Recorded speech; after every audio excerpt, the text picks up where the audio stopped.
तो नमस्कार दोस्तों, कैसे हैं आप सब लोग। उम्मीद करता हूं स्वस्थ होंगे, व्यस्त होंगे, ज़बरदस्त होंगे।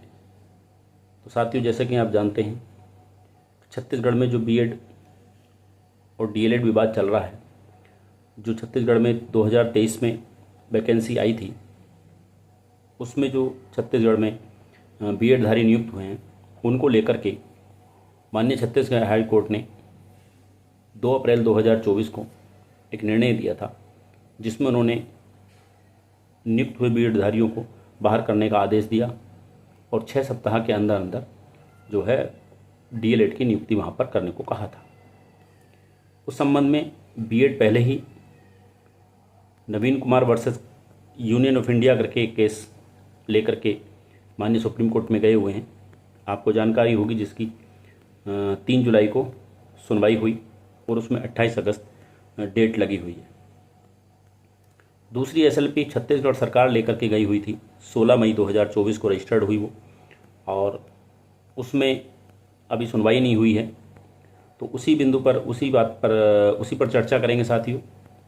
लेकिन सर्वप्रथम आप सभी साथियों का स्वागत है आपके चैनल गेट सॉल्यूशन में। साथ ही जो भी साथी पहली बार चैनल पर विजिट कर रहे हैं, वो चैनल को सब्सक्राइब कर लें, बेल आइकन को हिट कर लें, ताकि इस संबंध में आने वाली जो वीडियोज़ हैं वो आप तक समय से पहुंचती रहे। तो साथियों, जैसा कि आप जानते हैं, 2023 में जो भर्ती छत्तीसगढ़ में आई थी, उसमें जब भर्ती आई थी तो उस समय बीएड जो है, उनके जो नोटिफिकेशन था उसमें शामिल था और उस भर्ती में उन्होंने आवेदन किया। लेकिन उसमें जो राजस्थान में जो मामला था बीएड बीटीसी का, उसमें जो ऑर्डर आया था, उसके बाद माननीय छत्तीसगढ़ हाई कोर्ट ने जो उस भर्ती पर उनकी नियुक्ति पर या उन्हें प्रक्रिया में रहने के लिए रोक लगा दी थी, जिसको लेकर से बीएडधारी माननीय सुप्रीम कोर्ट में चले गए थे और सुप्रीम कोर्ट से वहाँ उन्हें इंटरिम रिलीफ मिला था और उसमें उन्होंने भर्ती प्रक्रिया में शामिल होने के लिए कह दिया था, जिसके आधार पर जो है वहाँ पर छत्तीसगढ़ में 2023 की भर्ती में बीएडधारी जो हैं 1 to 5 की वैकेंसी में वहाँ पर नियुक्त हुए हैं। लेकिन वो सुप्रीम कोर्ट ने इंटरिम रिलीफ देते हुए कहा था कि जो निर्णय होगा, वो हाई कोर्ट का निर्णय होगा, वो मानना होगा। तो ऐसे में 2 अप्रैल 2024 को माननीय छत्तीसगढ़ हाई कोर्ट ने अपने उस केस की सुनवाई करते हुए और जो माननीय सुप्रीम कोर्ट का जो ऑर्डर 11 अगस्त 2023 का है, जिसमें उन्होंने बीएड को 1 to 5 के लिए एलिजिबल नहीं माना है और 28 जून 2018 का एनसीटी का गजट नोटिफिकेशन भी कैंसिल रिक्वेस्ट कर दिया है। तो उसके आलोक में माननीय छत्तीसगढ़ हाई कोर्ट ने 2 अप्रैल 2024 को निर्णय देते हुए कहा कि जो बीएडधारी हैं उनको आप बाहर कीजिए और उनकी जगह पे आप अपनी मेरिट को रीअरेंज करके और डीएलएड वालों को वहाँ पे आप नियुक्तियाँ दीजिए, जिसका समय 6 सप्ताह उन्होंने दिया हुआ था। वो 6 सप्ताह 16 या 17 मई को बीत चुका है। ठीक 16 मई को माननीय सुप्रीम कोर्ट में छत्तीसगढ़ सरकार एसएलपी लेकर के जाती है बीएड को बचाने के लिए, लेकिन मई में कोई सुनवाई नहीं होती है, क्योंकि समर वैकेशन की वजह से वहाँ हाई कोर्ट में छुट्टियाँ हो जाती हैं। तो साथियों, अब अपडेट ये है कि जो छत्तीसगढ़ सरकार की एसएलपी है उसको एक्सेप्ट किया गया। उसमें वो जो है लिस्टिंग की गई है सुनवाई के लिए, जिसमें 15 जुलाई डेट लगी हुई है। तो देखते हैं इसमें छत्तीसगढ़ सरकार अपना क्या वहाँ पर पक्ष रखती है। हालांकि बीएड के लिए बस प्लस पॉइंट यहाँ पर ये है कि वो वहाँ नोटिफिकेशन में वैलिड है। वहाँ पर जो है जो नोटिफिकेशन आया था भर्ती का 2023 में, उसमें वो वैलिड क्वालिफिकेशन के रूप में वहाँ पर हैं।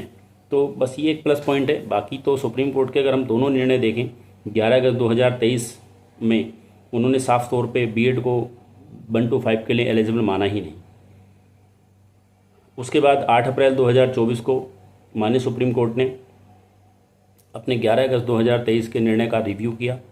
मध्य प्रदेश की जो क्लैरिफिकेशन याचिका गई हुई थी उसकी सुनवाई करते हुए, तब भी उन्होंने वहाँ पे स्पष्ट कर दिया कि 11 अगस्त 2023 के बाद कोई भी बीएडधारी नियुक्त नहीं हो सकता या कोई भी नियुक्ति उसकी वैलिड नहीं हो सकती। तो ऐसे में, क्योंकि आप सब जानते हैं कि जो छत्तीसगढ़ जो शिक्षक भर्ती हुई है उसमें जो बीएडधारी नियुक्त हुए हैं वो 11 अगस्त 2023 के बाद ही हुए हैं। तो ऐसे में बड़ा सवाल है कि आखिर जो छत्तीसगढ़ सरकार है वो बीएड को किस तरह से बचा पाएगी, उनकी नौकरियों को किस तरह से सेव कर पाएगी, ये अपने आप में एक बड़ा प्रश्न है। तो साथियों, बने रहिए हमारे साथ। अब 15 जुलाई में जो सुनवाई होगी उसमें क्या चीज़ें निकल के आएंगी, उनको लेकर भी आपके बीच ज़रूर हाजिर होऊंगा। लेकिन साथियों, जहाँ तक लगता है ये मामला भी Naveen Kumar versus Union of India के साथ टैग होगा और इसकी सुनवाई भी माननीय धूलिया सर ही करेंगे। क्योंकि आप देखेंगे जब इस एसएलपी में, छत्तीसगढ़ सरकार वाली एसएलपी में आप सिमिलर मैटर पे जाएंगे तो वहाँ क्लिक करेंगे तो वहाँ पे Naveen Kumar versus Union of India करके केस वहाँ पे आपको शो होगा।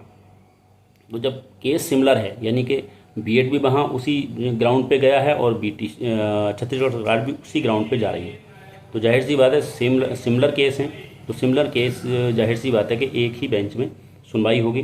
तो हो सकता है कि 15 तारीख के बाद अगर छत्तीसगढ़ सरकार को ये एसएलपी पे कोई डेट अगर आती है तो ये मान सकते हैं कि वो सुधांशु धूलिया जी की बेंच में ही आएगी, यानी उन्हीं की बेंच में आएगी।